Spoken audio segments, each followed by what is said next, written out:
Durante mucho tiempo, el trabajo femenino fue considerado indigno, incompatible con la madre abnegada y la esposa obediente. Las mujeres tuvieron que luchar al mismo tiempo por la igualdad de derechos y de remuneración. En una sociedad donde el trabajo esclavo era fundamental, las mujeres cumplían con todas las tareas hogareñas y hasta hacían de damas de compañía de las grandes señoras porteñas.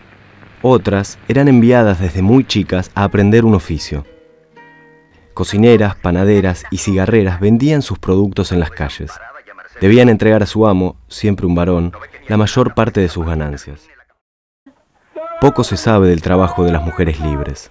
Por otro lado, la situación no cambió sustancialmente con la Ley de Libertad de Vientres de 1813, ni con la Constitución de 1853, cuando el Estado se comprometió a comprar todos los esclavos a sus propietarios.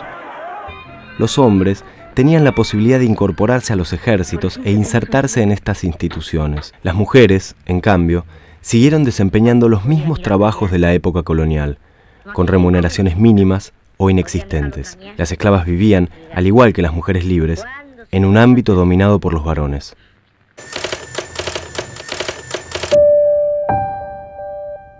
Los primeros trabajos fuera del hogar considerados dignos o aceptables para las mujeres fueron la docencia y la enfermería.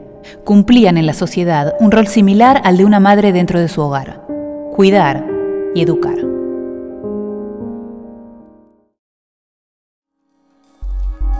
En 1958, los niños y niñas que iban a la escuela primaria leían un libro que se llamaba Días de Infancia. En una de esas lecturas, lo que se decía era que las mujeres eran las personas que podían enseñar, cuidar, brindar amor a los niños, y me parece que esta idea de brindar amor, cuidado, protección, es interesante porque es la que articula las nociones básicas alrededor del trabajo femenino en la docencia y la enfermería. Esta idea tiene su historia y es interesante porque ya aparece formulada en el Censo Nacional de 1914. El mismo introductor del censo señalaba que era la mano firme del hombre la que tenía que estar presente en la dirección de las escuelas. Y esto tiene sus implicancias, porque a lo largo del siglo XX las mujeres tuvieron enormes dificultades para llegar a los cargos directivos, no solo en el nivel primario, donde eran mayoría, sino también en el nivel secundario y en la universidad. Con la llegada de la gran ola inmigratoria a fines del siglo XIX, muchas mujeres se insertaron en las actividades que los varones consideraban adecuadas para ellas. De cualquier modo, trabajar fuera de la casa se consideraba un estigma social. La condición subalterna de las mujeres a principios del siglo XX, esto es, las jerarquías de género impuestas por las sociedades patriarcales y sobre todo por la nuestra, significaron una deslegitimidad del trabajo femenino extradoméstico. Se creía que las mujeres solo debían estar en sus hogares y por lo tanto las que más eran hostilizadas seguramente fueron las mujeres de los sectores populares. Se podría decir que el único grupo de mujeres que recibió legitimidad y que se proyectó desde luego de manera muy significativa en nuestro medio fueron las maestras. Para ellas hubo una consagración especial. Las maestras, por otra parte, significaban la continuidad natural de la condición femenina. Las primeras obreras comenzaron trabajando en la industria textil o de la confección, o de fosforeras, alpargateras y empacadoras de la industria editorial. En el sector de servicios como personal de atención al público, telefonistas o secretarias. Cobraban hasta un 50% menos que los varones y se veían sometidas al acoso de sus superiores. En muchos casos, las empresas ocultaban su contratación y las condiciones en las que trabajaban. Jornadas de 10 horas diarias, 6 días a la semana, en pésimas condiciones sanitarias.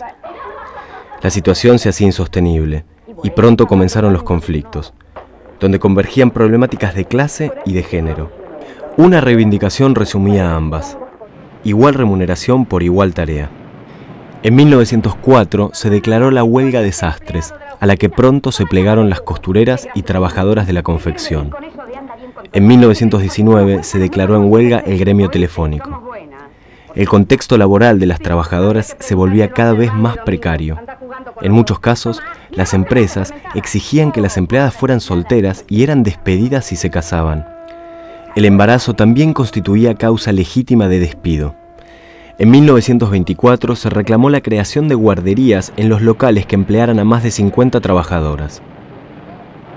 Estas demandas pocas veces fueron atendidas, y recién a partir de los años 30 se crearon las primeras leyes. Sin embargo, esta legislación comenzó a cumplirse plenamente con el primer gobierno peronista, en 1946.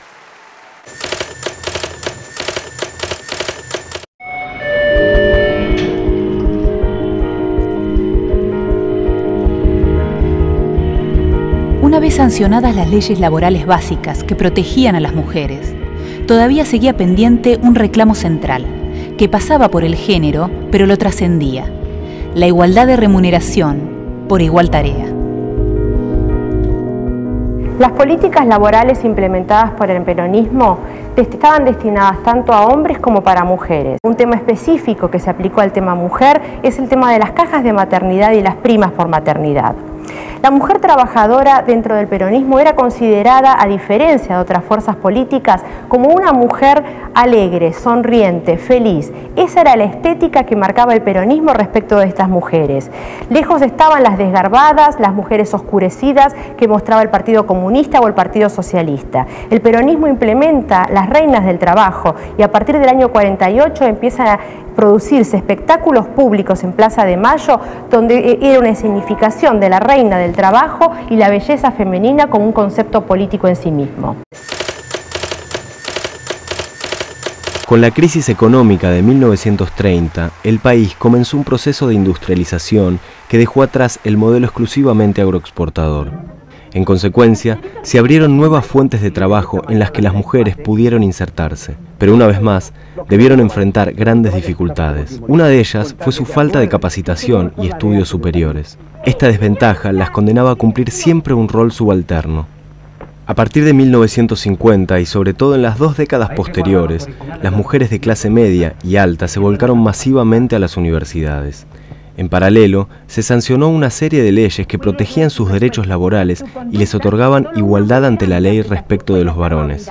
Esta legislación no siempre se aplica. Pese a todos estos avances, la deuda con las mujeres representa un reclamo histórico. La consigna de igual remuneración por igual tarea continúa sin cumplirse.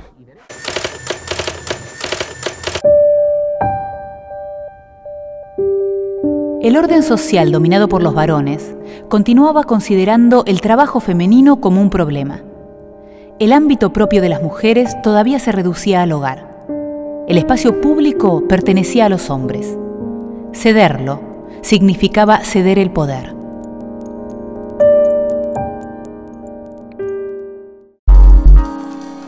Durante los gobiernos peronistas, el trabajo femenino dejó de ser considerado un problema social.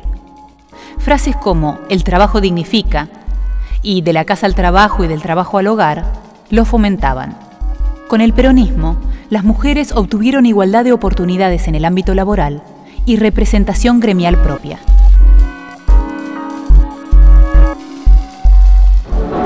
El medio que eligió para ganarse la vida es el que le gusta.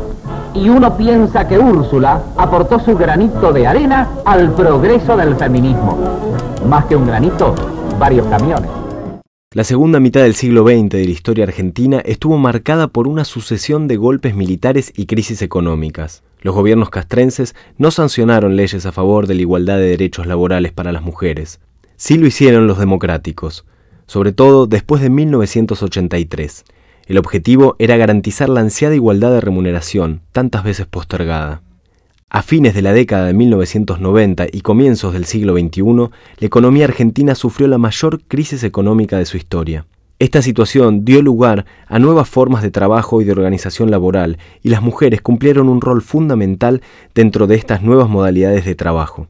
Algunas se organizaron en cooperativas para poner en funcionamiento las fábricas abandonadas o quebradas durante la debacle. Estas mujeres tienen muy poco que ver con las empleadas textiles de principios del siglo XX.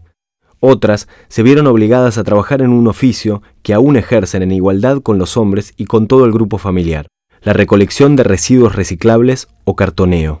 Estas nuevas maneras de trabajar se caracterizan por su organización horizontal, sin jerarquías. En las cooperativas, las decisiones se toman mediante el voto en asambleas y las tareas se reparten de manera consensuada entre los miembros.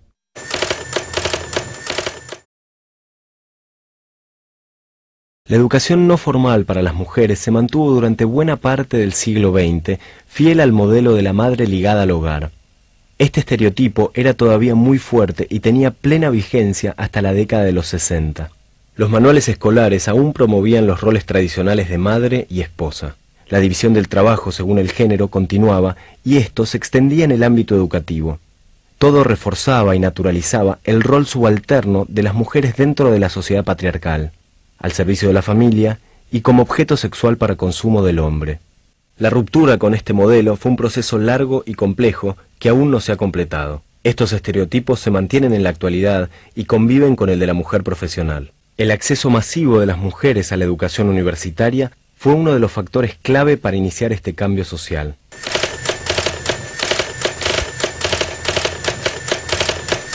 No, yo creo que ganó muchas cosas. Inclusive intelectualmente, el tener que trabajar, el tener una vida profesional, yo creo que hace más interesante a la sociedad. No perdió algo de lo femenino, sino que tal vez cambió la idea de femenino. No, yo creo que ganó. Mantuvo su ser femenino y ganó muchos espacios nuevos. Y nuevos, no espacios de hombre, espacios de mujer que antes no ocupaban. ¿Qué es ser femenino? Wanda Nara o, no sé, Celeste Carballo. No perdió nada, creo que al revés, es decir, ha ido ganando en ese sentido.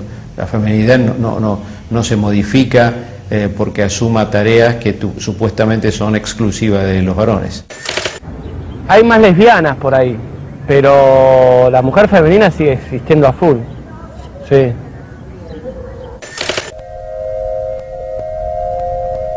Con la llegada al poder del peronismo, grupos excluidos por la cultura burguesa tradicional tuvieron acceso a la educación superior y tomaron conciencia de que podían participar en la vida política del país. Entre ellos, las mujeres.